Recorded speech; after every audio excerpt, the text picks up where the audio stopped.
નમસ્કાર CB24 news સાથે હું રેશમા આપનું સ્વાગત કરું છું। અમદાવાદ શહેરમાં 123 વર્ષ પછી કતલખાનું બનશે તેવી ચર્ચા વચ્ચે ધારાસભ્ય અમિત શાહે જણાવ્યું હતું કે મને વિશ્વાસ છે કે ગૌ રક્ષક સરકાર આ કતલખાનાની પરવાનગી નહીં આપે। સાથે જ તેમણે પોલીસને વધુ સક્રિય થવા અને પેટ્રોલિંગ વધારવાની માંગ કરી છે। ધારાસભ્ય અમિત શાહે જણાવ્યું હતું કે ગત રાત્રે અકસ્માત બાદ ગૌ તસ્કરીની ઘટના સામે આવી છે અને દાણી લીમડાથી કારમાં ગાયો ભરીને તસ્કરો આવ્યા હતા। અમિત શાહે સ્પષ્ટ કર્યું કે ગૌ તસ્કરોને ક્યારેય છોડવામાં નહીં આવે અને પોલીસ દ્વારા પૂરતી તપાસ અને સુરક્ષા વ્યવસ્થા તાત્કાલિક જરૂરી છે। તેમણે વધુમાં કહ્યું હતું કે આ વિસ્તારમાં પોલીસ પેટ્રોલિંગ રોજ હોય છે, પરંતુ કાલે કેમ નહોતું તે મને ખ્યાલ નથી, પણ પોલીસની ગેરહાજરી જોઈને ગૌ તસ્કરો ગુસ્સે હોવા જોઈએ। ધારાસભ્યએ જણાવ્યું હતું કે અમદાવાદમાં લાંબા સમય પછી ગૌ તસ્કરી સામે આવી છે। ગત સંકલનમાં સ્લોટર હાઉસ શિફ્ટ કરવાનું કામ ઇમરાન ખેડાવાલાએ સૂચવ્યું હતું। સ્ટેન્ડિંગ કમિટી હવે નક્કી કરશે અને ભાજપ આ કામ મંજૂર નહીં કરે તેવો મને વિશ્વાસ છે।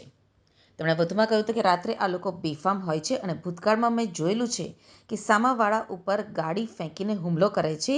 આ અકસ્માત સ્થળે રાત્રે પોલીસ હોય છે અને ચેકિંગ પણ ચાલુ હોય છે, પણ કાલે કેમ પોલીસ નહોતી તેની મને ખબર નથી, પણ પોલીસની ગેરહાજરી જોઈને આ લોકો ગુસ્સ્યા હશે। ફૂલ સ્પીડે કોઈ ગાડીઓ આવતી હતી અને કદાચ પોલીસની ગાડી પાછળ હતી, એટલે ચંદ્રનગર પાસેના BRTS સ્ટેશનમાં ખૂબ મોટા અકસ્માત કરીને બેફામ આગળ ચલાવતા 500 મીટર આગળ લોકો ભેગા થયા। ત્યાં દેખ્યું કે અંદર ગાડીમાં 4 ગાયો હતી, એટલે એક જણને પકડી અને પોલીસને સોંપી દીધો છે।